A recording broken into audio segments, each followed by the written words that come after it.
So, hello, Jonathan. Hello, Debbie. Okay, so I first met you when you come to perform at one of my spoken word and music events. That's right. In, I think it was actually in Borsall Heath at the time. Yes, it was. Because you do some poetry, which do. is really, really good poetry, but you've got another hat you wear as well, don't you? You're actually an author. I am. So do you want to tell us a little bit about your career with all of these amazing books? I can see in front of me here, there's 1, 2, 3, 4, 5, 6, 7, 8 books. Yeah, so my background is originally dentistry. In fact, I went to university at the age of around 17. I've always had this fascination with the human body, and I always wanted to do something related to medicine. So I went to university at a very young age, around 17 years old, Guy's Hospital, where I studied dentistry for 2 years, and then I left because I thought, I don't like this. Okay. I didn't get on with a lot of the students there. I was very lonely and very immature. Okay. So I thought, well, let me do something a bit different. So I decided to go to another university called King's College, which is also not far from Guy's Hospital, actually, in London. And I studied sports nutrition and medical science for 3 years. Yeah. And that's how I got into the nutritional side of medicine. Yeah. By then I was a little bit older, so I decided to go back to university, and I realised I wanted to be a dentist. So I went back to Guy's Hospital University and finished off my dentistry there. I was also, at this time, a bit of a side note, I was quite obese. Okay. Yeah, I was training a lot. I went to the gym all the time, but I was eating like a horse. And over time I gained a lot of fat, 30% body fat by the time I was 22. And it wasn't a very good look for me. I didn't enjoy being overweight. Yeah. So all of these reasons is why I went to, which is why I decided to study nutrition and try to get a better understanding of how the body works and everything else. Anyway, so that's that. I became a personal trainer when I was 24. By then I managed to lose quite a lot of weight. Yeah. Through my knowledge at university studying nutrition. So I was able to apply that to my clients and help them out. And also it was great to make money at that time because I was broke. Never saw tomato ketchup bottle the right way up. Okay. You know. Yeah. So make any money I made was great. Yeah. So all of that that kind of gave me what's the word I'm looking for? Confidence? Inspiration to write some books later on about it. As they say, a little knowledge is a dangerous thing, isn't it? Yeah. So yeah, I had all that information, all that experience being a personal trainer, going to university and everything else. But when I was, I think it was around 2009, I lost my dad, and I lost him through cancer. Okay. Which was strange because he never smoked, he never drank. He was a physically fit person because he was a carpenter, always working all the time. We called him Superman because we never knew him to get ill. Oh wow. So when he had cancer and died 6 months later, that was a real shock. Yeah. But anyway, it gave me enough to look into why is it people die from cancer. Is it just smoking, drinking, or is there something else to it? And then I realised there's a lot of nutritional aspects to cancer. Oh. A hell of a lot, yeah. And the eureka moment for me was one day I was reading a Lancet article, and the name of the article was "You Are What You Eat." Yeah. And we started talking about the benefits of vegetables and fruits, and etc., and how that could reduce cancer. So that's really where it started off, me having a 4-year love affair with nutrition again. Yeah. And as I said before, little knowledge is a dangerous thing. I thought I knew everything then. Yeah. After 4 years, I realised I knew nothing. Yeah. So I did 4 years of research before I wrote the first big book called The Essential Guide to Sports Nutrition and Bodybuilding. Yeah. And then I wrote 5 books after that. That's a long answer, isn't it? No, it's not. No, it totally isn't. So your first book was called the... Well, actually, the first book was called Lean Gains. Yeah. But that was, the Essential Guide was the one that took me around 3.5 years to write. And yeah, I can see it. It's in front of me. It's a substantial book, and it's an absolute amazing book. Thank you very much. It's 800 pages, A4 size. So yeah, that was quite a challenge to write. You've actually had, because you also do in the Moseley and Borsall Heath and Kings Heath area when it's not locked down, you actually do some workshops and you do some events that promote health and nutrition, and you are almost like the go-to person to ask all people's questions. Yes, I'd like to. Because I remember an event that you did in what was then the Ort, and it was on veganism. Veganism, yeah, I remember that. Yeah. So what's your stance? How can you be fit and healthy if you were vegan? Yeah, well, you got to think about what does it mean to be fit and healthy, first of all. Because a lot of people in Moseley and in this area, and at the moment, it is veganry, I think. Yeah, exactly. Yeah, veganary. Vegetables, fruits and vegetables have a plethora of health benefits, and that was what I talked about that day. I think I spoke for an hour about the benefits of vegetables and how that can reduce cancer risk, obesity, diabetes, even tooth decay. Something I know a little bit about tooth decay. Yes, Yeah. you would do being a dentist. So I mean, there's so many benefits to fruits and vegetables. The problem is that you can't just live off fruits and vegetables without understanding the benefits of, let's just say, I wouldn't say meat, because that's not true, obviously, but let's just say eating fruits and vegetables is not enough. If that's all you're going to do, you can't live off just fruits and vegetables. Some people say you can, but the reality is that you probably need to look at supplementation, like omega-3s and maybe vitamin B12 and certain things like that. But what about nuts? Doesn't nuts and seeds have the extra missing ingredients? It does to some degree. So you're talking about omega-3s. Yeah, I'm not Yeah. really sure. The omega-3s, yeah, you got the omega-3s in fruits and vegetables and nuts are called ALA, omega-3s. So there's three types of omega-3s. The ALA is the ones that you tend to find in the nuts. Nothing wrong with it, but most of the health benefits come from the ones that you don't find in the nuts. Okay. So the other two being the DHA and the EPA omega-3s. And this is just like one example. Yeah. And they tend to be found in fish products. So I always say if you're vegan or vegetarian, then you may want to consider algae supplementation. Okay, yeah. Or sometimes fortified foods.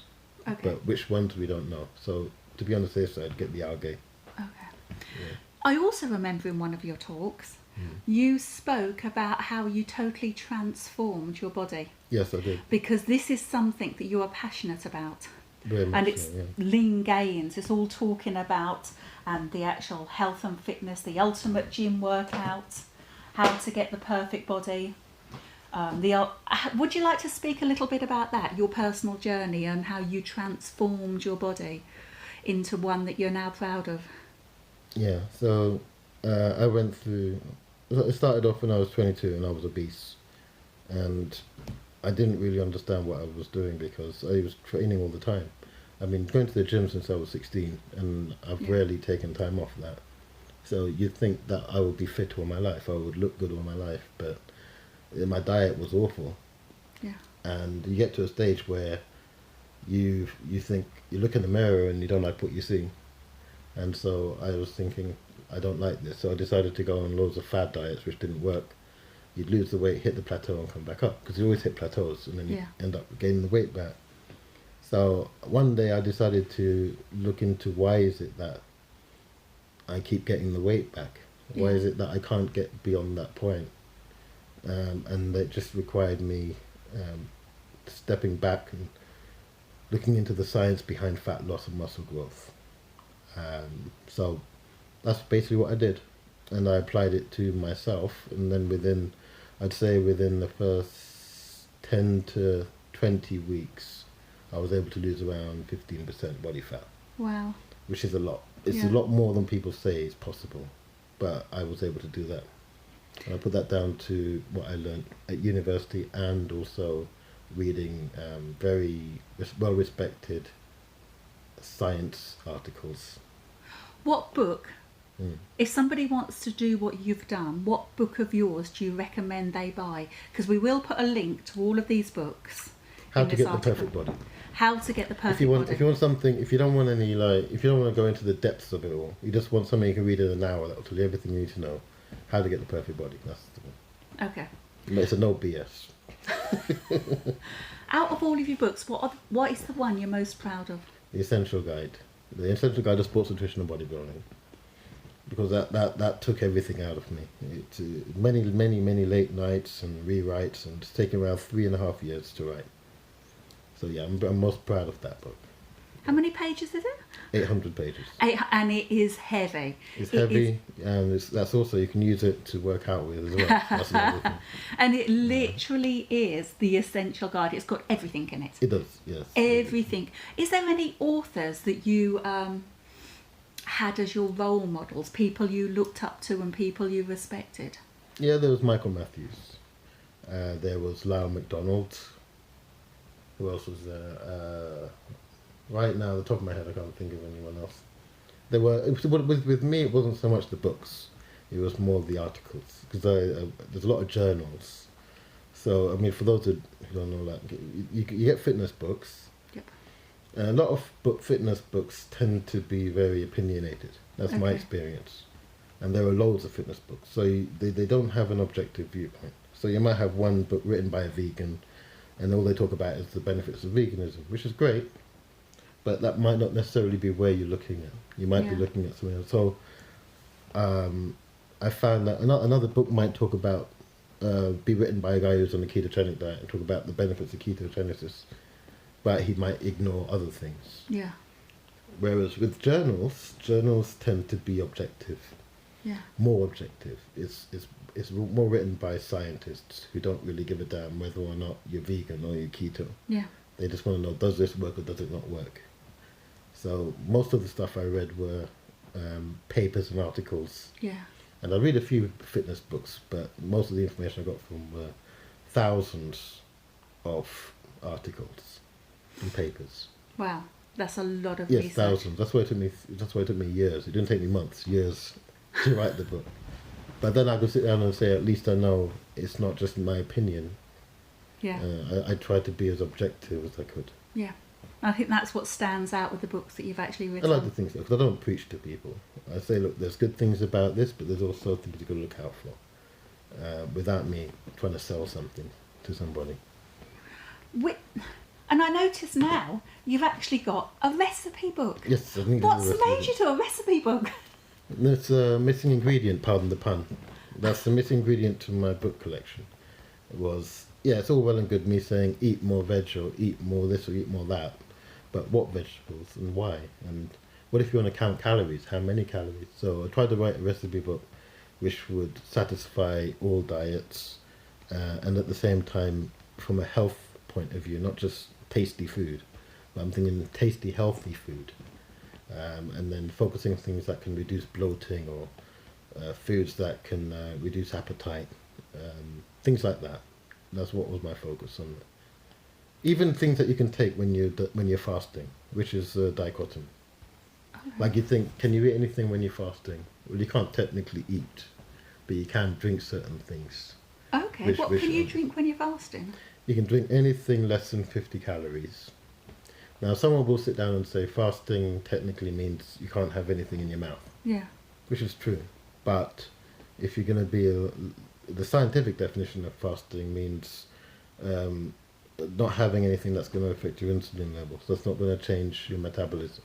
Okay. And technically speaking, anything less than 50 calories during a 3-hour period will not affect your insulin levels. So you can still remain in a fasted state without having anything above that. So if I think to myself, why can't you have anything below that then? Like, for example, green tea with a little bit of stevia in it, for example. You can still drink that and still remain in a fasted state, from a scientific point of view. But a religious point of view, someone will sit down and say you break your fast. Yeah. But scientifically, no, not necessarily. Well, isn't that interesting? I did not know that. So I've got that as well in the book. Okay. That is really... So, if somebody wants to buy your books, how do they get hold of them? leangains.co.uk, my website. Okay. Now, if you don't want to buy from my website, then you can get them all from Amazon as well. So all of your books. I noticed you're actually wearing the clothes with Lean Gains as well. That's my next move. I'll be, hopefully in the next few months, I'll be selling clothes as well. Okay, very nice clothes. So you've got hats, you've got tops, you've got everything with T-shirts, the Lean Gains logo. Lean Gains bags, Lean Gains water bottles, Lean Gains caps, Lean Gains underwear even. Yes. Really? Lean Gains socks, yeah. It's all coming out in the next, I'd say, the next 4 or 5 months. Wow. Yeah, so that's so it's my going plan. to be a brand as well. That's my plan, yeah. Have you finished your books now, or is there another one there? The only thing I don't, which I will finish by next month, is my audiobook. So the Lean Gains book, I'm working on an audiobook version to that. So for anyone who doesn't like to read, they can hear it in their car. Oh, that's really, really good. And can we see you? Are you going to be, when lockdown's finished, are you going to be doing more shows and more 100%, events? yeah. I had loads booked before lockdown. I had 20 things, what do you call it, talks. And then they were all, well, it wasn't going to happen, was it? So, Okay. yes, there are some I will be doing online as well, through Zoom. So we'll be doing some Zoom talks as well. Okay, so keep your eye out. If you want to have a look, go on to his site, and I'm guessing they're all well advertised there. They will be, yep, leangains.co.uk. And what I do know is you embrace people asking questions. Absolutely. I think if you don't ask, then there's no point being there. Okay, so... You can edit that. No, you can ask if you like. Okay, so everybody out here that's reading this article, if you want to know anything about health and fitness and nutrition, it's okay to actually message you on Lean Gains? Yeah, Lean Gains, so that's leangains.co.uk. There'll be links there. So if you go to the contact page, you can ask me anything. Contact us. And then, and then also I'm on Instagram, Facebook. All the links are on the website. So you can contact me through social media as well. Okay, so we're now in spring. So what is your top recommendation to get everybody fit and healthy for the upcoming summer? I believe in baby steps. So the worst thing you can do is go from eating the way you are to going on a cabbage soup diet. So I believe whatever you do, you want to focus on baby steps. Baby steps meaning that, for example, this week you can focus on, if you don't do any exercise at all, then start walking around the block a couple of times a week. Something simple like that. You add to that every week. So the second week it might be implementing weights if you have weights at home. Or, obviously, I would suggest buying one of my books, especially The Ultimate Gym Workout, because that's got loads of exercises you can do. And the other thing that you're going to look at is your diet. So again, keep it simple to start with. Cut out all the junk food. Do that for your first week. It's veganary, so maybe increase more vegetables. Drink more water. Don't drink any fizzy drinks, things like that. So do very simple to start with. And then you add to that, because as time will go on, your energy levels will go up and you'll feel more naturally inclined to do more as time goes on. So I say keep it simple to start with, and then towards the end, when you want something more specific, my books will cover everything you need to know. Okay, thank you. That's Thank you, cool. Jonathan, and we look forward to seeing you when you're out and about doing your events again. Yeah, I definitely look forward to that. Okay, thanks.